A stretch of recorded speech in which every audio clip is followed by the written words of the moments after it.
বলতেছিলাম মা মারিয়াম এই জায়গায় হযরত ঈসা আলাইহিস সালামের জন্ম। আগে মুহাম্মদ রাসূলুল্লাহ সাল্লাল্লাহু আলাইহি ওয়াসাল্লাম এই জায়গায় 2 রাকাত নামাজ আদায় করেন। এই জায়গায় মা মরিয়মের পেট থেকে হযরত ঈসা আলাইহিস সালাম জন্মগ্রহণ করে। এই মাটিতে হযরত ঈসা নবী এই মাটিতে মাথা দিয়া প্রথমেই মায়ের পেট থেকে পড়ে সিজদা দিয়ে নামাজ আদায় করেছে। সুবহানাল্লাহ। এইজন্য আপনি এখানে 2 রাকাত নামাজ আদায় করেন, চিৎকার দিয়ে বলেন আল্লাহু আকবার। নবী আবার ফের বুরাকে চললেন, ওখান থেকে রওনা দিয়ে চলে গেলেন। যাইতে যাইতে যাইতে যাইতে আল্লাহর পয়গম্বর ফিলিস্তিন বাইতুল মাকদাসে চলে গেল। ফিলিস্তিন বাইতুল মাকদাসে যাইয়া দেখে বিশাল বড় মসজিদ। জোরে বলেন সুবহানাল্লাহ, আরো জোরে বলেন সুবহানাল্লাহ।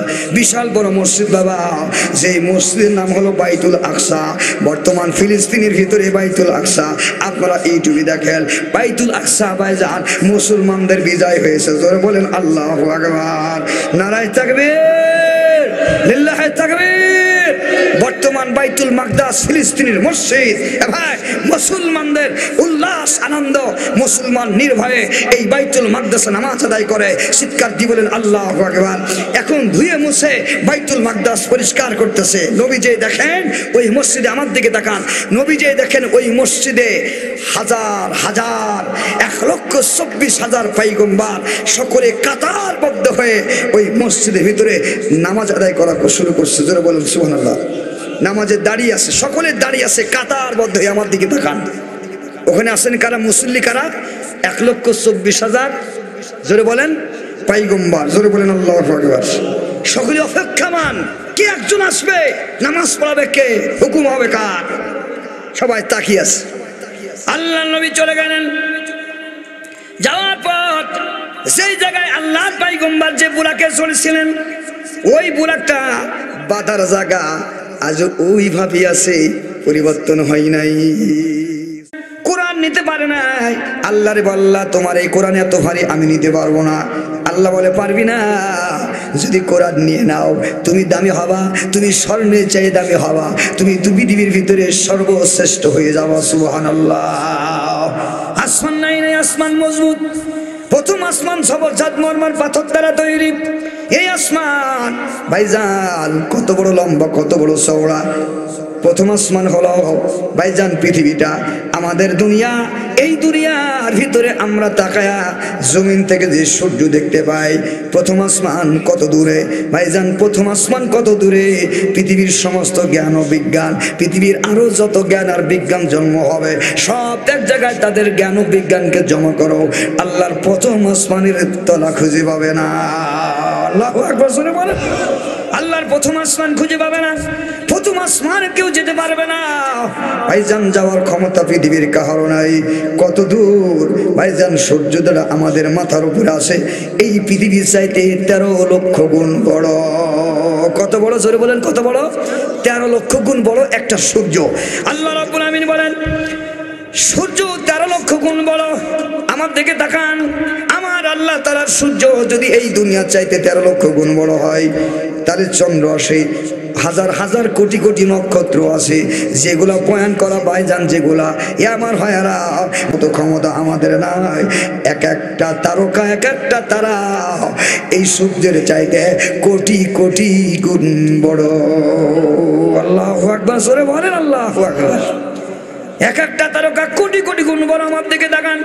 সুতরাং এই তারকারাজি প্রথম আসমান, আল্লাহ তাআলা বলে এর চওড়া হলো 500 বছরের রাস্তা। জোরে বলেন সুবহানাল্লাহ। এর দৈর্ঘ্য হলো 500 বছরের রাস্তা। জোরে বলেন সুবহানাল্লাহ। লম্বা হলো 500 বছরের রাস্তা, চওড়া হলো 500 বছরের রাস্তা। এই 500 বছর রাস্তা কেমন? রয়্যাল এক্সপ্রেস ভাইজান চুয়াডাঙ্গা থেকে ঢাকায় যায়, এর দ্রুতগামিতা হিসাবে না, না পূর্বাশা এক্সপ্রেস তার দ্রুতগামী হিসাবে না। পৃথিবীর রকেট, পৃথিবীর সবচেয়ে দ্রুতগামী রকেটের দ্রুতগামিতা হিসাবে না ভাইজান। এই যে আল্লাহ তাআলার 500 বছরের রাস্তাতে হিসাব দিয়েছেন, এটা কোন হিসাবে শোনেন? এটা হলো ওই হিসাবে আমার নবী জনাবে মুহাম্মদুর রাসূলুল্লাহ সাল্লাল্লাহু আলাইহি ওয়াসাল্লাম একদিন কাবা ঘরের ভাইজান ছায়ার নিচে বসা আছে। জোরে বলেন আল্লাহু আকবার। আমার ভাই, আমার ভালো করে খেয়াল করেন, কাবা ঘরের নিচে আল্লাহর পয়গম্বর হেলাম দিয়ে বসা। মনটা একটু বিষণ্ণ, মনটা একটু ভার করে আমার নবী বসা আছে। এমন সময় আবু জেহেল ওই রাস্তা দিয়ে লোকজন নিয়ে চলে আসে। কারণ আবু জেহেল মাঝে মধ্যেই আমার নবীর ভাইজান খবর নেওয়ার জন্য আসতো। কি খবর? ভালো খবর না, শয়তানি করার খবর নিয়ে আসতেন। জোরে বলেন কথা ঠিক কিনা? আবু জেহেলের বাসা বেশি দূরে নাই। আল্লাহ তাআলা বলেন আমাকে হজে নিয়েছেন, আমি দেখে আসছি। কাবা ঘর থেকে আবু জেহেলের বাসা বেশি দূরে না হয়, অল্প দূরে। ওই পয়গম্বর আল্লাহ নবী যখন কাবা ঘরের সাথে দেয়ালে হেলান লাগায়া আল্লাহ নবী মনটা একটু বেজার করে বসে আছে। এমন সময় আবু জেহেল বলে, ওগো মুহাম্মদ, কি আজকে কোনো আজগবি খবর টবর আছে নাকি? তুমি তো আবল তাবল কথাবার্তা বলো, তুমি হাওয়ায় কথাবার্তা বলো, মনে হচ্ছে মনটা খারাপ। কোনো আবল তাবল হাওয়ার কোনো কথা তোমার কাছে আছে কিনা? আল্লাহ নবী বলে হ্যাঁ আছে। আল্লাহ নবী বলেন হ্যাঁ আছে গো। আবু জেহেল আছে গো, হাওয়ার খবর আমার কাছে আছে। নবী একটু মস্কারি করেই বলতেছেন হ্যাঁ আছে, খবর আছে। কয় খবরটা কি? শোনো। খবর হলো এখান থেকে নিয়ে আমি বাইতুল মাকদাস ফিলিস্তিন ভাইজান, যেখানে মুসলমানদের এককালীন কাবা ঘর ছিল, বাইতুল আকসা ফিলিস্তিনের মসজিদ, যেখানে আজও ইসরায়েল যুদ্ধ করতেছে ভাইজান, যেখানে বোমা মারে মুসলমানদের মেরে ফেলতেছে, এই ফিলিস্তিনের বুকে বাইতুল মাকদাস নামে একটা মসজিদ আছে। নবী বলেন আমি এখান থেকে সওয়া করে গেছি বাইতুল মাকদাসে যে বিশ্রাম নিয়া, ওখান থেকে আল্লাহর 7 আসমান পাড়ি দিয়া আমার আল্লাহর আরশে যাইয়া এখানে চলে এসে জোরে বলেন আল্লাহু আকবার। আল্লাহ তাআলার আরশে যাইয়া আমার আল্লাহর সাথে সাক্ষাৎ করে সওয়া করে এখানে ঘুরে আসছে। আল্লাহু আকবার জোরে বলেন। আবু জেহেল বলে মুহাম্মদ, এই জন্য তো তুমি পাগল, এই জন্য তুমি পাগলের কথা দুনিয়ার কোনো মানুষ শোনে না। তুমি পাগল, তুমি পাগল, তোমার কথা মানুষ কেউ শোনে না। আবু জেহেল তখন কি করলো? সমাজের মানুষদেরকে ভাইজান জোগাড় করলো, সমাজের মানুষদেরকে ডেকে আনলো। পাড়ার সকল মানুষের কানে কানে ভাই মুহাম্মদ এমন একটা খবর দিয়েছে, তোরা আগে আয়, তোরা শুনে যা। এমন পাগলের কথা তোরা আর বিশ্বাস করবি না। কয় মুহাম্মদ কি পাগলামি কথা বলেছে? কয় আয় আয়, সবাই আয়। সবাই আসছে, সবাইকে ডেকে এনেছে। আবু জেহেল মক্কার ভাইজান কাবা ঘরের চতুর্পাশে লোকদেরকে দাঁড় করে দেয়। কয় মুহাম্মদ কি বলে তোরা শোন। সবাই কয় মুহাম্মদ তুমি নাকি আজগবে কি কথাবার্তা বলছো? কয় হ্যাঁ ঠিকই বলেছি। আমি এখান থেকে সওয়া করে বাইতুল মাকদাস ফিলিস্তিনের মসজিদে নামাজ আদায় করে আমার আল্লাহর 7 আসমান পাড়ি দিয়া আমার আল্লাহ আরশে যাইয়া আমার আল্লাহর সাথে সাক্ষাৎ করে আবার কাবা ঘরে ফিরে এসেছি। আল্লাহু আকবার জোরে বলেন, আরো জোরে বলেন আল্লাহু আকবার। আমার ভাইরা, আমার মায়েরা, এবার আবু জেহেল কয় শোনো, এই পাগলের কাণ্ড শুনে দেখো, পাগলের কাণ্ড শুনে দেখো, পাগলের কাণ্ড দেখো তোমরা, পাগলের কথা শোনো তোমরা। তখন ভাইজান কয় শোনো মুহাম্মদ, এবার হাসেই আসছে ভাইজান, হইসই চিল্লা চিল্লি যখন শুরু হলো, এমন সময় হযরত আবু বকর রাদিয়াল্লাহু আনহু বাসার থেকে দৌড় দিয়ে বাইর হইয়া আমার নবীর কাছে চলে আসছে। জোরে বলেন আল্লাহু আকবার। আবু জেহেল দাঁড়িয়ে আছে, এমন সময় সমাজের সমস্ত লোকেরা দাঁড়ানো। আবু বকরের আশা দেখে মুহাম্মদ রাসূলুল্লাহ সাল্লাল্লাহু আলাইহি ওয়াসাল্লাম মিসকি মিসকি হাসতেছে। সুবহানাল্লাহ জোরে বলেন, আরেকটু জোরে বলেন সুবহানাল্লাহ। আবু বকর বড় দিলওয়ালা একজন সাহাবী, আমার নবীকে কত বিশ্বাস করতো খুব ভালো করে খেয়াল করেন। এই জন্য ওই আবু বকর ঠকে যায় নাই, আবু বকর ঠকে যায় না। এবার আবু জেহেল তাকায়, ও সমাজের লোকেরা একজন জ্ঞানী মানুষ আবু বকর আসতেছে, মুহাম্মদের এই কথাটা শুনুক, দেখা আবু বকর কি বলে। সবাই আবু বকরের দিকে তাকাও, আবু বকর যদি মেনে নেয় তোমরাও মেনে নিবা। হযরত আবু বকরের ভাইজান আবু জেহেল মনে করেছে আবু বকর যদি আমার কথা আবু বকর মনে হয় মুহাম্মদের এই পাগলামের কথা আজ আর মানবে না, মুহাম্মদ ঠকে যাবে। আবু জেহেল আল্লাহু আকবার ভাবে, আবু বকর ভাবতেছে আবু বকর আমার সাথে হয়ে যাবে, আমাদের এক কথায় সে আমাদের কথায় সাই দেবে। না না, আবু বকর, আবু জেহেল জিজ্ঞেস করে বলে আবু বকর রে, মুহাম্মদ এই কথা বলে তুমি কি বিশ্বাস করতে চাও? তখন মুহাম্মদ রাসূলুল্লাহ সাল্লাল্লাহু আলাইহি ওয়াসাল্লাম সম্পর্কে আবু বকর বলে কি বলেছে? কয় এমন এমন কথা। কয় শোনো, বাইতুল বাইজান রে কাবা ঘর থেকে ফিলিস্তিন বাইতুল মাকদাসের মসজিদ থেকে আল্লাহ 7 আসমান পাড়ি দিয়া আল্লাহ আরশ পর্যন্ত যাইয়া আমার আল্লাহর সাথে সাক্ষাৎ করে আমার নবী এখানে ঘুরে এসেছে। যতটুকু সময়ের কথা নবী বলছে, এর চাইতে যদি কম সময় হয় তারপরও আমি আবু বকর বিশ্বাস করে নেই। আল্লাহু আকবার। আরো জোরে বলেন আল্লাহু আকবার। দুই হাত তুলে দিয়ে বলেন নারায়ে তাকবীর, লিল্লাহি তাকবীর। কোরআন হাদিসের আলো, নারায়ে তাকবীর। আমার ঘরে আবু বকর জয় হয়ে গেল। আবু বকরের আওয়াজে গোটা মক্কা চত্বর ভাইজান আল্লাহু আকবার কাবা ঘরের চত্বর এলাকা থরথর করে কাঁপতে লাগলো। হ্যাঁ, আমার পয়গম্বর 100% মিথ্যা কথা বলে না, সত্য কথা নবী বলে। নবী কখনো মিথ্যা কথা বলে না। মুহাম্মদুর রাসূলুল্লাহর জিন্দেগিতে কোনো মিথ্যা কথা না। এই নবী যা বলেছে মহা সত্য কথা। আমার নবী মুহাম্মদ সাল্লাল্লাহু আলাইহি ওয়াসাল্লাম উনি কোনোদিন মিথ্যা কথা বলে না। আল্লাহ রাব্বুল আমিন বলেন সুবহানাল্লাযী আসরা বিআবদিহি লাইলাম মিনাল মাসজিদিল হারাম ইলাল মাসজিদিল আকসাল্লাযী বারাকনা হাওলাহু লিনুরিয়াহু মিন আয়াতিনা ইন্নাহু হুয়াস সামিউল বাসীর।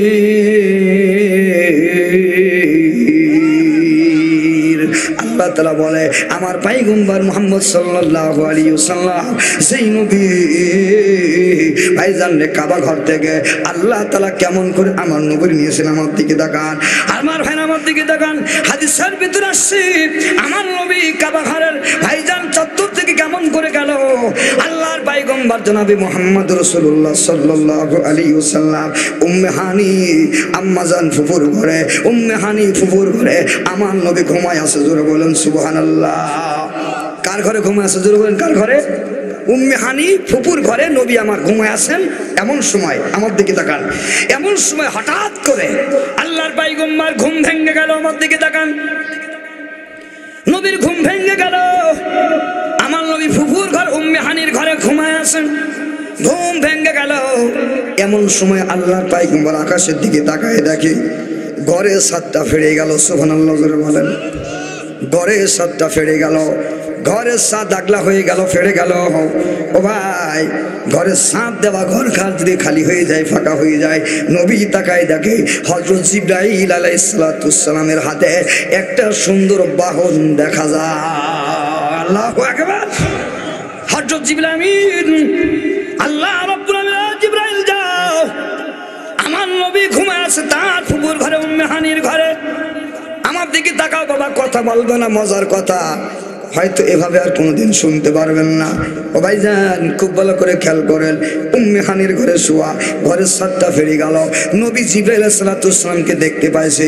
দেখে জিবরাইল আলাইহিস সালাতুস সালামের সাথে এমন একটা সুন্দর বাহন, এমন একটা জন্তু, যেই জন্তুটা ভাইজান গাদার খচ্চরের মাঝামাঝি একটা জন্তু। চিৎকার দিয়ে বলেন আল্লাহু আকবার।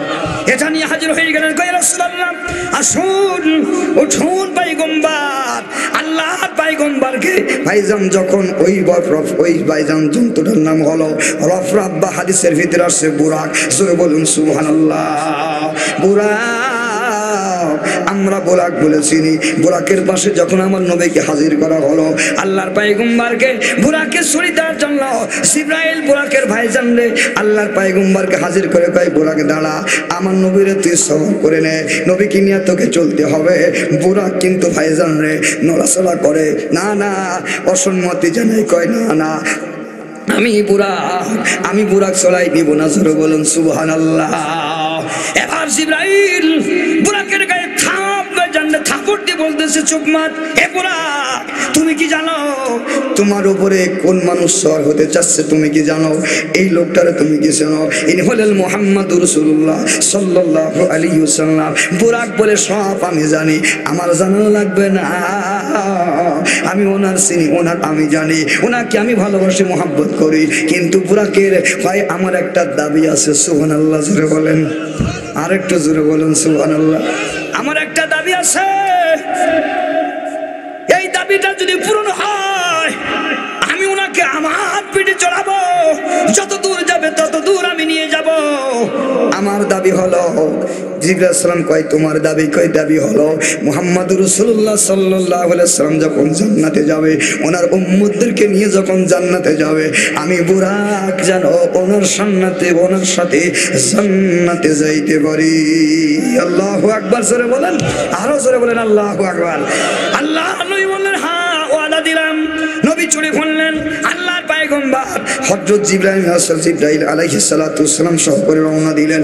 যাইতে যাইতে আল্লাহর পয়গম্বর হঠাৎ করে তাকাই দেখে সুন্দর একটা জায়গা, একটা পাহাড়। আল্লাহু আকবার কয়। ও জিবরাইল আলাইহিস সালাম কয় পয়গম্বর এখানে দাঁড়ান, এখানে 2 রাকাত নামাজ আদায় করেন। সুবহানাল্লাহ জোরে বলেন। আমার ভাই আমার দিকে তাকান। কয়টা কোন জায়গা?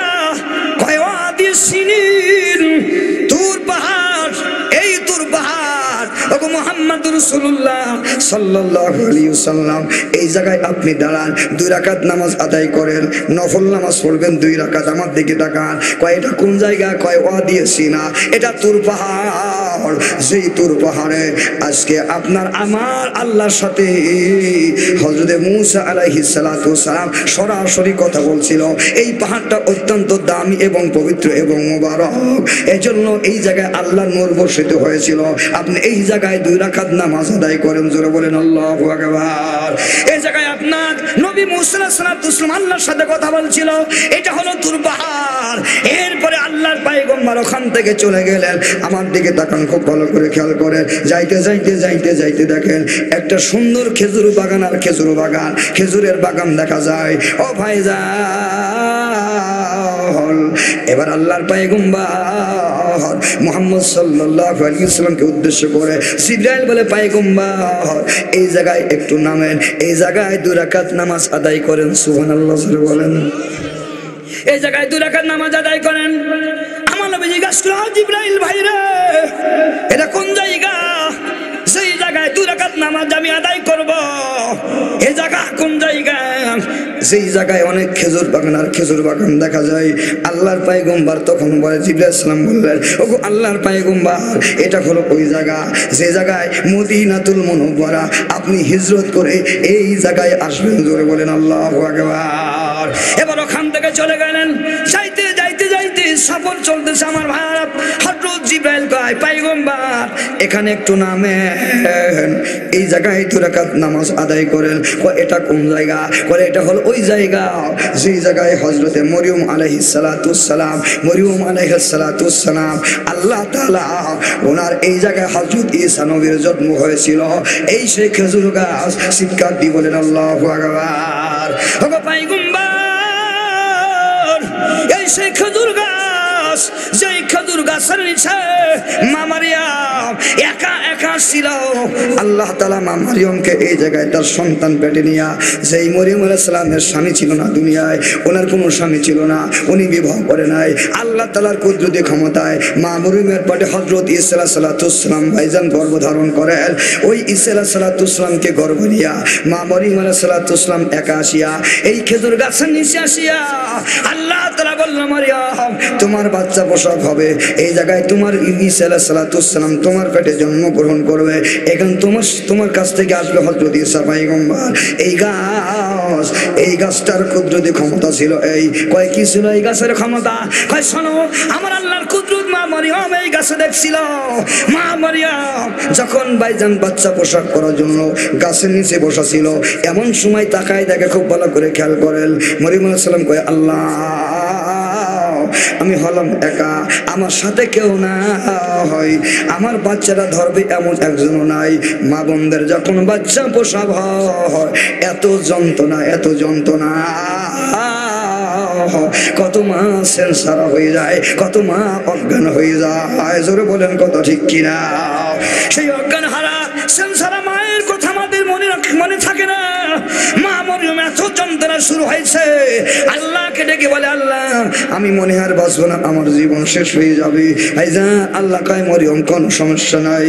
মরিয়ম কয় আল্লাহ আমার স্তনে দুধ নাই, আমার খাবার নাই, আল্লাহ আমার পেটে কোনো পানি নাই, আমার পেটে কোনো খাবার নাই, খোদার যন্ত্রণা ছটফট করতেছে গো আল্লাহ, কি খাবো আমি? চিৎকার দিয়ে বলেন খাবারের মালিক কে? জোরে বলেন কে? নারায়ে তাকবীর, লিল্লাহি তাকবীর, লা ইলাহা জোরে লা ইলাহা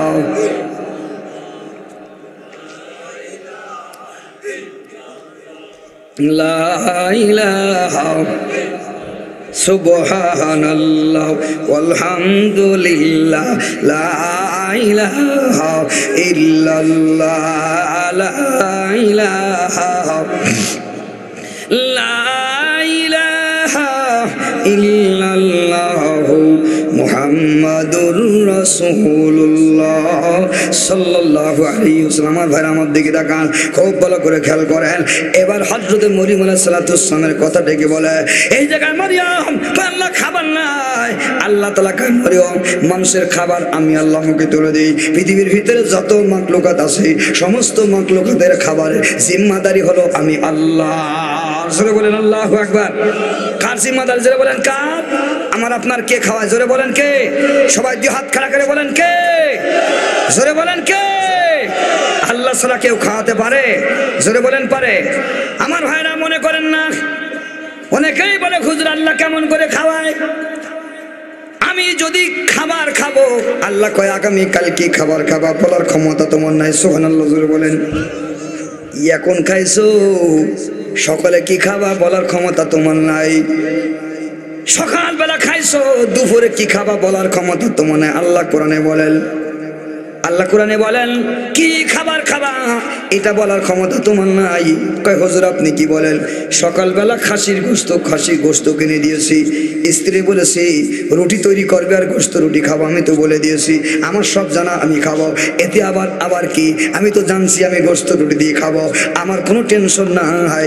আল্লাহ কয় এটার বলার ক্ষমতা তোমার নাই। তার বাস্তব প্রমাণ আপনাদেরকে আমি দিই। আমার এক মুসল্লি,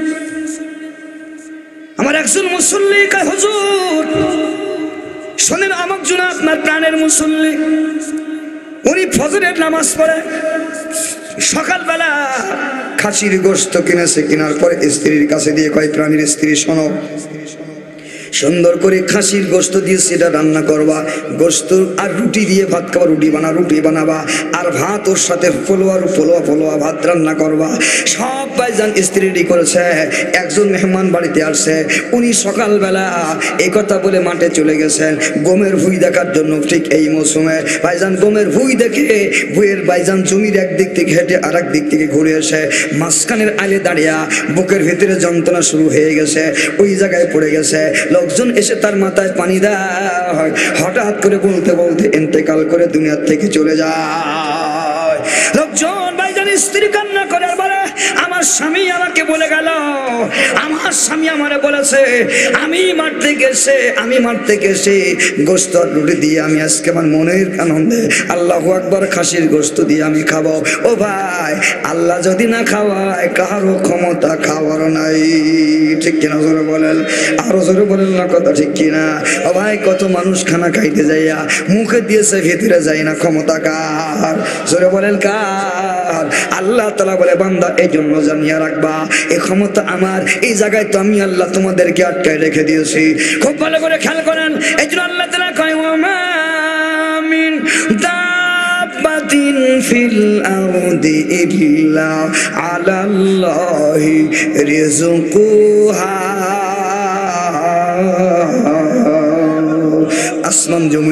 আসমান জমিনে যত কিছু আছে, যত প্রাণী আছে, সমস্ত প্রাণীর খানা খাওয়ায় আমি আল্লাহ। সবার রিজিকের দায়িত্ব আর জিম্মা হলো আমি আল্লাহ, সবার জিম্মাদারি আমি আল্লাহর। এজন্য দুনিয়ার কোনো মানুষ খাওয়ায় না। হযরত আলী রাদিয়াল্লাহু জমিন ভাই জানলে মনোপ্রান্তরে সাহাবায়ে কেরামদের নিয়ে সফর করতেছেন। সফরে যাইতে ভাইজান সকল সাহাবায়ে কেরাম বলে ওগো আমিরুল মুমিনিন আলী, পানি পিপাসায় বুকটা ফাটিয়ে যায়, খাবারের জন্য মুখ শুকায় যায়, কলিজা ফেটে যায়, একটু খাবারের ব্যবস্থা করা যায় না। হযরত আলী বললেন ওগো নবীর সাহাবীরা, এই মনুপ্রান্তের খাবারের ব্যবস্থা কেমন করে হবে? কয় ওই দেখেন একটা গাছ, খেজুর গাছ দেখা যায়, খেজুর গাছে একটা কাক বসা আছে, ওই খেজুর গাছে অনেক পাকা খেজুর ধরে আছে, ওখানে গেলে আমাদের খাবারের ব্যবস্থা হয়ে যাবে। চিৎকার দিয়ে বলেন সুবহানাল্লাহ। হযরত আলী চলে গেলেন। যাওয়ার পরে খেজুর গাছের গোড়ায় সকল সাহাবীরা এক জায়গায় জমা হলেন। জমা হয়ে দেখতেছেন একটা কাক খেজুর গাছ থেকে উড়ে চলে গেল, যে পাশে দূরে একটু কোথায় চলে গেল আর দেখতে পাই না। এরপরে কিছুক্ষণ পর হযরত আলী বললেন, একজন সাহাবী ওঠো, একজন কি ওঠো, উঠে এই খেজুর গাছ থেকে কিছু খেজুর তোমরা পাড়ো আর আমরা সকলে মিলে খেজুর খাই। সরকারি গাছের খেজুর, এটা খাওয়াতে কোনো সমস্যা নেই, মনোপ্রান্তের গাছ।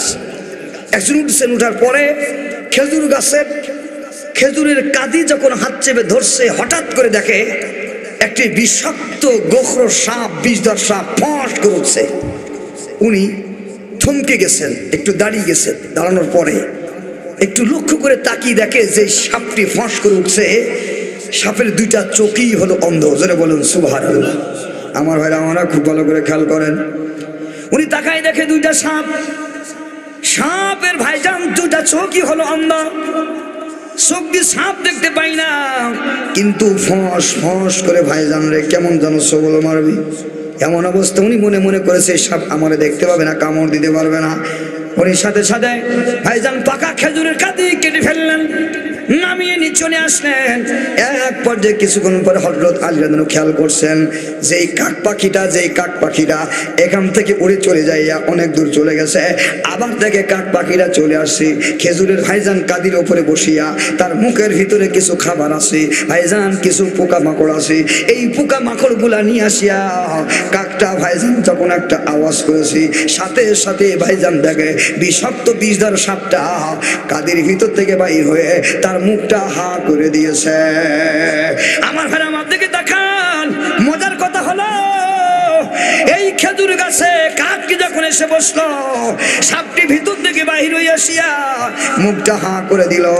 সাথে সাথে ভাইজান এই কাকটার মুখের ভিতরে পোকামাকড় গুলা ওই সাপের মুখের হা করা মুখের ভিতরে এই পোকামাকড় গুলা কাকটার মুখের ভিতরে ঢুকাইয়া দিল। জোরে বলুন সুবহানাল্লাহ। ভাইজান যে বিষধর সাপ, তার কাছে কোনো প্রাণী যায় না, ভয়ে তার কাছে কোনো প্রাণী যায় না, অথচ একটা কাকে তারে খাবার খাওয়াইতেছে। হযরত আলী রাদিয়াল্লাহু আনহু বলে, এ সাহাবীরা তাকায় দেখো, রিজিকের মালিক হলো আমার আল্লাহ, এই সাপটি আহার করার ক্ষমতা তার না, আমার আল্লাহ তাআলা এই সাপটার জন্য এই কাকটা নির্ধারণ করে দিয়েছে, তার খাবারের ব্যবস্থা এই অন্ধ সাপটাই জোগাড় করে দেয়। চিৎকার দিয়ে বলেন আল্লাহু আকবার। আমার ভাইরা, হযরতে মরিয়ম আলাইহিস সালাম, মা মরিয়ম গাছের নিচে বসে আল্লাহ খাবারের ব্যবস্থা করো, আমি কি খাবো? চিৎকার দিয়ে বলেন আল্লাহু আকবার। মা মরিয়ম আকাশের দিকে তাকায়, আল্লাহ কয় মরিয়ম তোমার মাথার উপরে একটা খেজুর গাছ। আল্লাহু আকবার জোরে বলেন। মরিয়ম তোমার মাথার উপরে খেজুর গাছ। মরিয়মকে আল্লাহ, গাছ তো দেখেছি কিন্তু আমার তো উঠার ক্ষমতা নাই, আমি কি করে উঠবো? আমি কি করে খেজুর গাছে হাত দিব? আমি কি করে খেজুর কি করবো? আমার তো কিছু বুঝে আসছে না, আমার নড়ার কোনো ক্ষমতা নাই। আল্লাহ বললেন, মরিয়ম তোমাকে নড়তে হবে না। মরিয়ম তোমার হাতের আঙ্গুল আছে? কয় হ্যাঁ আছে। আল্লাহ কয় একটু ইশারা করো। সাথে সাথে মরিয়ম গাছের দিকে ইশারা করছে। মুহূর্তের ভিতরে খেজুর গাছটা বাঁকা হইয়া, আমার দিকে তাকান, খেজুর গাছটা বাঁকা হইয়া ভাইজান খেজুরের কাঁদি মরিয়মের মুখের ভিতরে চলে আসছে। সুবহানাল্লাহ বলেন। মা মরিয়ম খেজুর গাছ বাঁকা হইয়া মা মরিয়মের মুখের ভিতরে চলে আসলো। মা মরিয়ম খেজুর গাছের কাঁদির ভিতরে মুখ দিয়া জায়গায় বসে বসে খেজুর খাইতে লাগলেন। আল্লাহ কয়, আমি আল্লাহ সব কিছু ক্ষমতা রাখি রে মরিয়ম, এই জন্য ভরসা হবে কার উপর? জোরে বলেন কার? সবাই জোরে বলেন কার উপরে ভরসা? আরো জোরে বলেন কার উপরে ভরসা? আমার আল্লাহর উপরে ভরসা। আমাদের কার কার আল্লাহর উপরে ভরসা আছে? হাত তুলে দেখাই না রে তাকবীর। হাত নামান আমার ভাইয়ারা। এসে বলতেছিলাম মা মরিয়ম এই জায়গায় হযরত ঈসা আলাইহিস সালামের জন্ম, আগে মুহাম্মদ রাসূলুল্লাহ সাল্লাল্লাহু আলাইহি ওয়াসাল্লাম এই জায়গায় 2 রাকাত নামাজ আদায় করেন। এই জায়গায় মা মরিয়মের পেট থেকে হযরত ঈসা আলাইহিস সালাম জন্মগ্রহণ করে। এই মাটিতে হযরত ঈসা নবী এই মাটিতে মাথা দিয়া প্রথমেই মায়ের পেট থেকে পড়ে সিজদা দিয়ে নামাজ আদায় করেছে। সুবহানাল্লাহ। এইজন্য আপনি এখানে 2 রাকাত নামাজ আদায় করেন। চিৎকার দিয়ে বলেন আল্লাহু আকবার। নবী আবার ফের বুরাকে চললেন, ওখান থেকে রওনা দিয়ে চলে গেলেন। যাইতে যাইতে যাইতে যাইতে আল্লাহর পয়গম্বর ফিলিস্তিন বাইতুল মাকদাসে চলে গেল। ফিলিস্তিন বাইতুল মাকদাসে যাইয়া দেখে বিশাল বড় মসজিদ। জোরে বলেন সুবহানাল্লাহ, আরো জোরে বলেন সুবহানাল্লাহ। বিশাল বড় মসজিদ বাবা, যেই মসজিদের নাম হলো বাইতুল আকসা। বর্তমান ফিলিস্তিনের ভিতরে বাইতুল আকসা। আপনারা ইউটিউবে দেখেন বাইতুল আকসা ভাইজান মুসলমানদের বিজয় হয়েছে। জোরে বলেন আল্লাহু আকবার, নারায়ে তাকবীর, লিল্লাহি তাকবীর। বর্তমান বাইতুল মাকদাস ফিলিস্তিনের মসজিদ। ভাই মুসলমানদের উল্লাস আনন্দ, মুসলমান নির্ভয়ে এই বাইতুল মাকদাসে নামাজ আদায় করে। চিৎকার দিয়ে বলেন আল্লাহু আকবার। এখন ধুয়ে মুছে বাইতুল মাকদাস পরিষ্কার করতেছে। নবী যে দেখেন ওই মসজিদে, আমার দিকে তাকান, নবী যে দেখেন ওই মসজিদে হাজার হাজার 1,24,000 পয়গম্বর সকলে কাতারবদ্ধ হয়ে ওই মসজিদের ভিতরে নামাজ আদায় করা শুরু করছে। জোরে বলেন সুবহানাল্লাহ। নামাজে দাঁড়িয়ে আছে, সকলে দাঁড়িয়ে আছে কাতারবদ্ধ হয়ে। আমার দিকে তাকান, ওখানে আছেন কারা? মুসল্লি কারা? 1,24,000।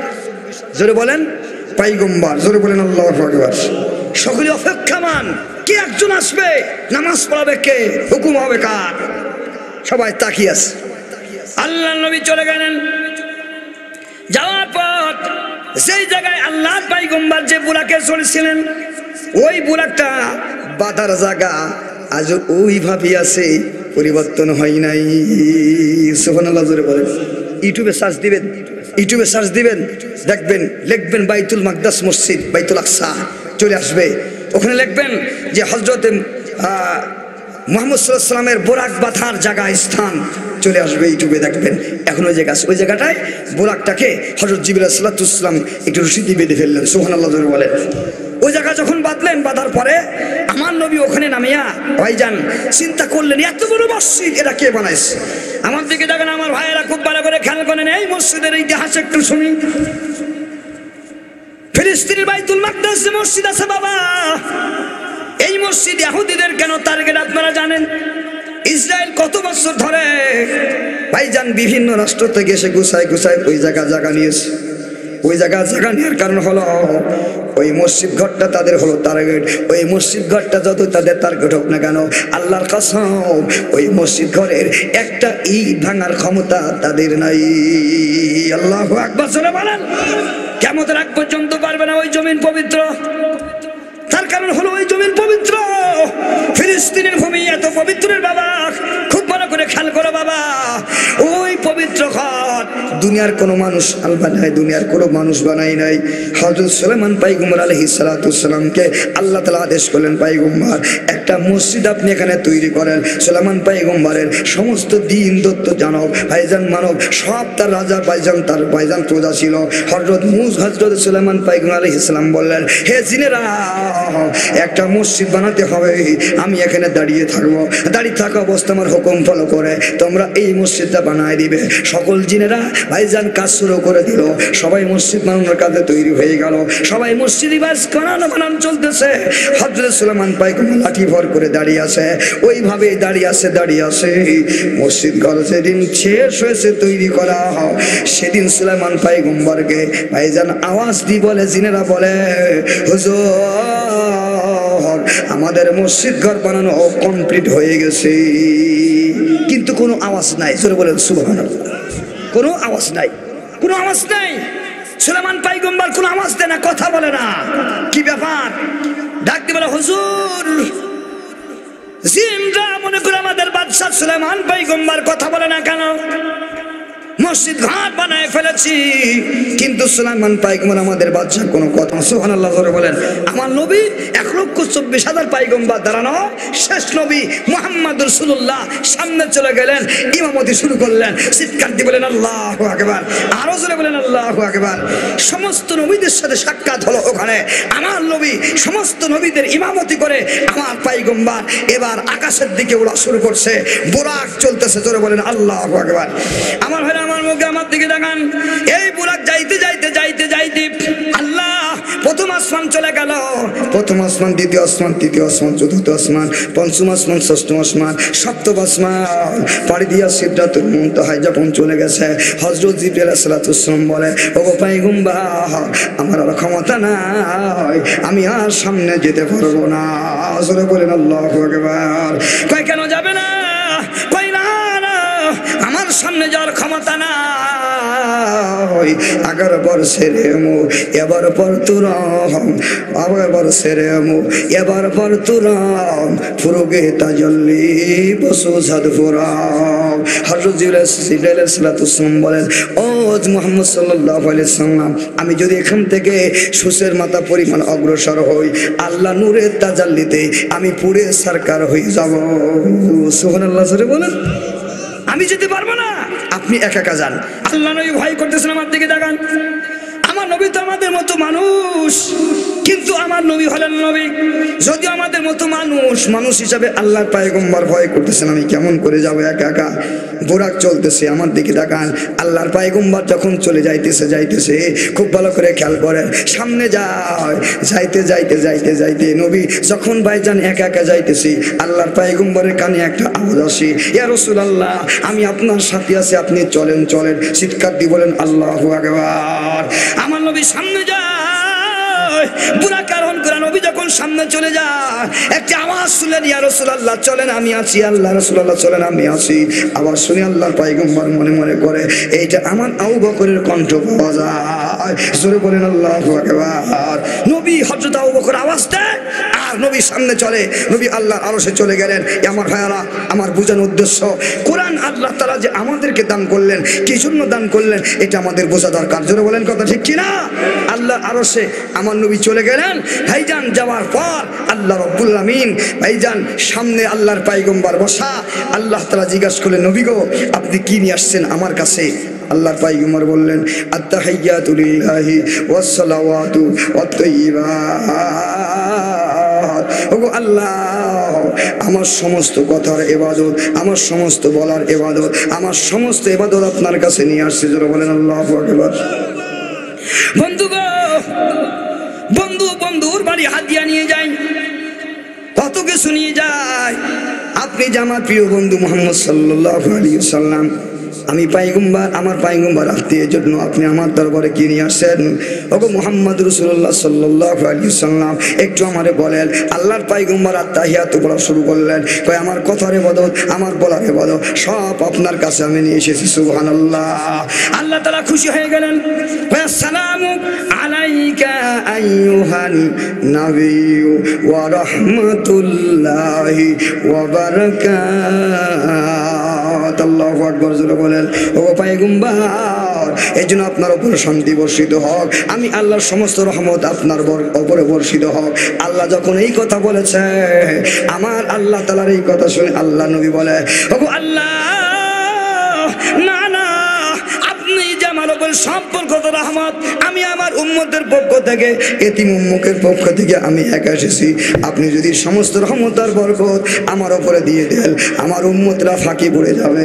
এই জন্য আমার সমস্ত রহমত আর বরকত আমি একা নেব না, আমার সমস্ত উম্মতের উপরে সম পরিমাণে বন্টন করে দেন। সুবহানাল্লাহ। জোরে বলেন, আরো জোরে বলেন সুবহানাল্লাহ।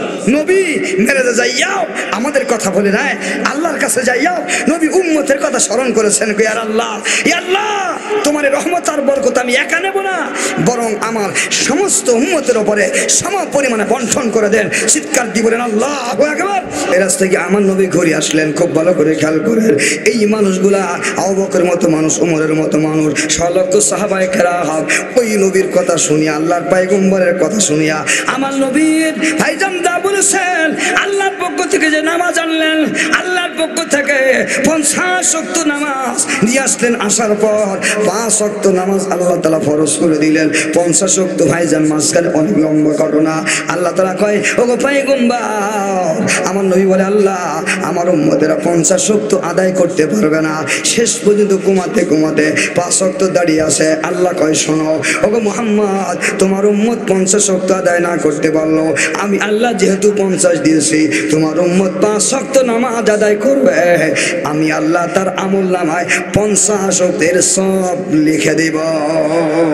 সুবহানাল্লাহ। জোরে বলেন, আরো জোরে বলেন সুবহানাল্লাহ। ও নবী, নামাজ কেন দিলাম গো পয়গম্বর? নামাজ কেন দিলাম? 5 ওয়াক্ত নামাজ যে বারবার মানুষ দাওয়াত দেয়, নামাজ পড়ো, নামাজ পড়ো, কেন নামাজ নিয়ে আমার নবীকে আল্লাহ তাআলা উপহার দিলেন, নামাজ নিয়ে যাও। খুব ভালো করে খেয়াল করেন, আল্লাহ তাআলার পয়গম্বর চলে গেলেন ভাইজান, আরশ থেকে চলে আসলেন। আসার পরে কই নামাজ নামাজ নামাজ আদায় করো, 5 ওয়াক্ত নামাজ। আমার ভাইরা খুব ভালো করে খেয়াল করেন, এই নামাজ যখন নিয়ে আসলো আল্লাহ তাআলার নবী বলেন আসসালাতু মি'রাজুল মুমিনিন। আল্লাহ মেরাজ এই জন্য দিলেন। আল্লাহ কয় হে উম্মতে মুহাম্মাদি শোনো, ওগো পয়গম্বর মুহাম্মদুর রাসূলুল্লাহ সাল্লাল্লাহু আলাইহি ওয়াসাল্লাম শোনো, তুমি যে আমার কাছ থেকে নামাজ নিয়ে গেছো, এই নামাজ আমি আল্লাহ এই জন্য দিলাম তোমার উম্মতকে নামাজ দিয়ে দিবা। তোমার উম্মত যখন দুনিয়া নামাজ আদায় করবে 5 ওয়াক্ত নামাজে, অন্য কোন নবীর উম্মতের এমন ফজিলত ছিল না। তোমার উম্মত 5 ওয়াক্ত নামাজ আদায় করবে, আর এই 5 ওয়াক্ত নামাজ হলো আমি আল্লাহর আরশে আজিমের সাথে তোমার উম্মতের সম্পর্ক। জোরে বলেন আল্লাহু আকবার। 5 ওয়াক্ত নামাজ যখন তোমার উম্মত আদায় করবে, আসসালাতু মি'রাজুল মুমিনিন। ওগো পয়গম্বর তুমি সরাসরি আমার সাথে মেরাজ করেছো, আমার সাথে সাক্ষাৎ করেছো। আর তোমার উম্মতেরা জমিনের ভিতরে সেজদা, আমার দিকে তাকান, জমিনের ভিতরে তোমার উম্মতেরা এই জমিনের ভিতরে সেজদা দেবে। কেমন জানো তারা? আমি আল্লাহর আরশে এসে এই মেরাজ তারা দুনিয়ার জমিনে বসে গ্রহণ করবে। জোরে বলুন সুবহানাল্লাহ। এই জন্য হাদিসে আমার দিকে তাকান, এই জন্য হাদিসের ভিতরে আসছে যারা 5 ওয়াক্ত নামাজ পড়ে তাদের ভাগ্য কত ভালো, তাদের ভাগ্য কত ভালো। আমার আল্লাহ তাআলা কয় আমার বান্দা যখন হাত করা দিয়া আমি আল্লাহর সামনে দাঁড়িয়ে যায়, যখন রুকু করে সেজদা করে, আমি আল্লাহ আমার বান্দার মাথার উপরে হাত বুলাই দেয়, আমার কুদরতি হাতটা বুলাই দেখায়, হে বান্দা আমি আল্লাহ তোমার সামনে আসি। জোরে বলেন আল্লাহু আকবার। বান্দা যদিও তুমি আমাকে না দেখো, আমি বান্দা তোমারে দেখি। জোরে বলেন আল্লাহু আকবার।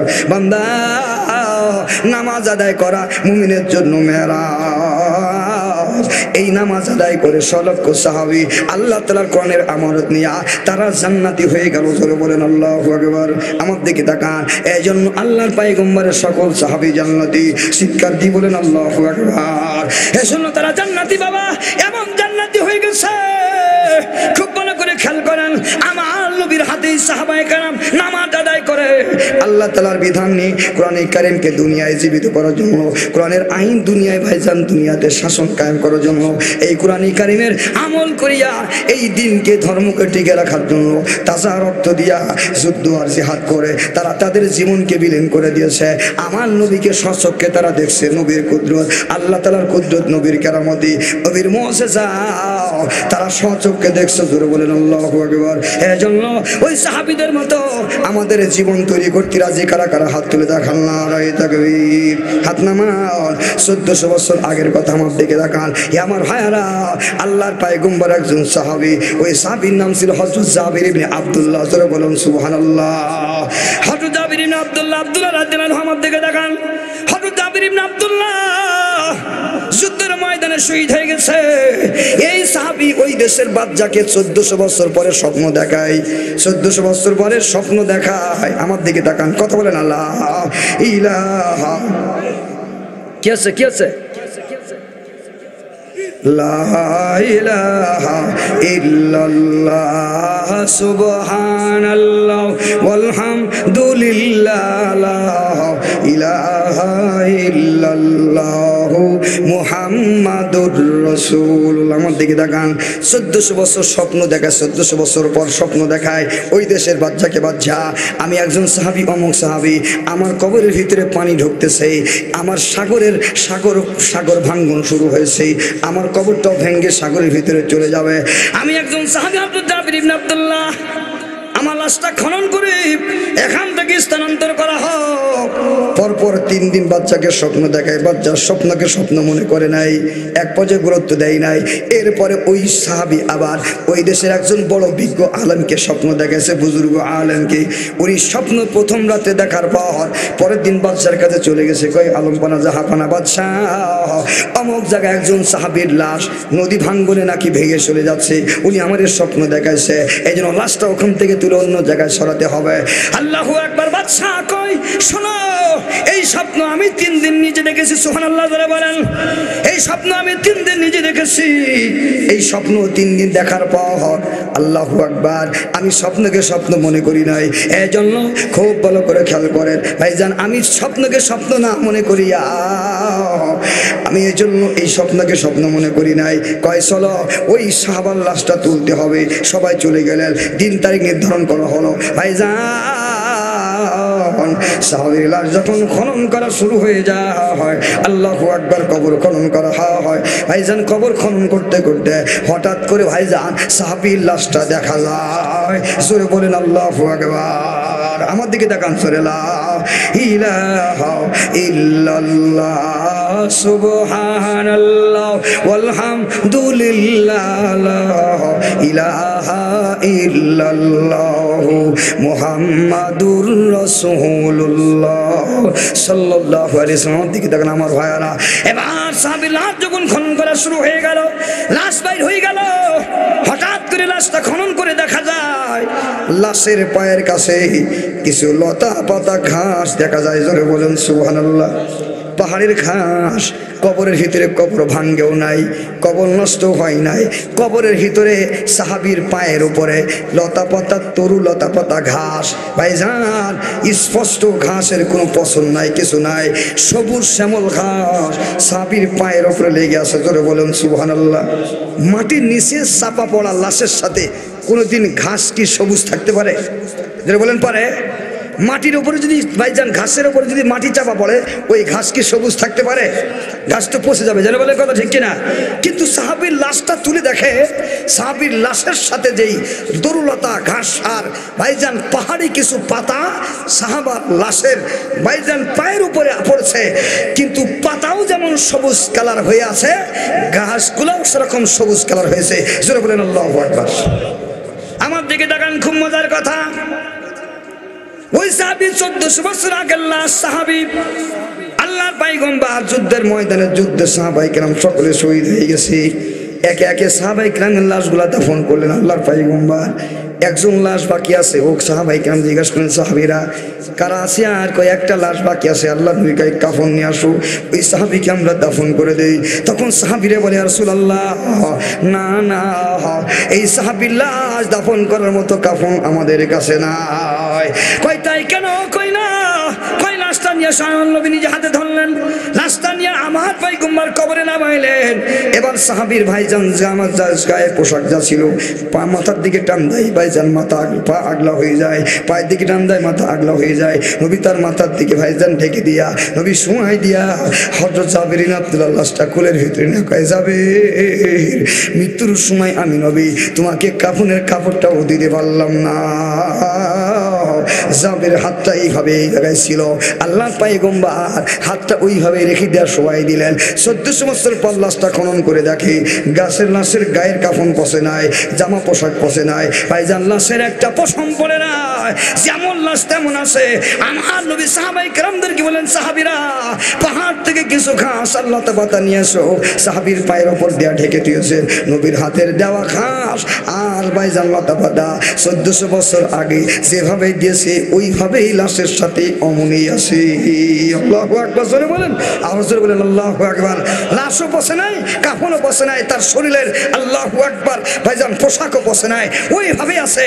এবার আল্লাহর পয়গম্বরের সাহাবীর লাশ জার্মানি বিশেষজ্ঞ একজন ডাক্তার, জার্মানি বিশেষজ্ঞ চক্ষু বিশেষজ্ঞ ডাক্তার ভাইজান লাশের সামনে যায় হাতটা টান দিয়েছেন, ফিনকি দিয়ে রক্ত বাইর হয়েছে। সুবহানাল্লাহ জোরে বলেন। একেবারে তাজা মানুষের মতো যেমন কেটে দিয়ে রক্ত বাইর হয় ওইভাবে রক্ত বাইর হয়েছে। আল্লাহর পয়গম্বরের সাহাবী ভাইজান এবার ওই চক্ষু বিশেষজ্ঞ ডাক্তার তার চোখের ভিতরে চোখ দিয়া দেখতে লাগলো, যেমন চিন্তা মানুষের চোখের পাওয়ার, আল্লাহর কসম 1400 বছর আগের মরা লাশ তার পাওয়ার ওইভাবেই আছে, বিন্দু পরিমাণে পরিবর্তন নাই।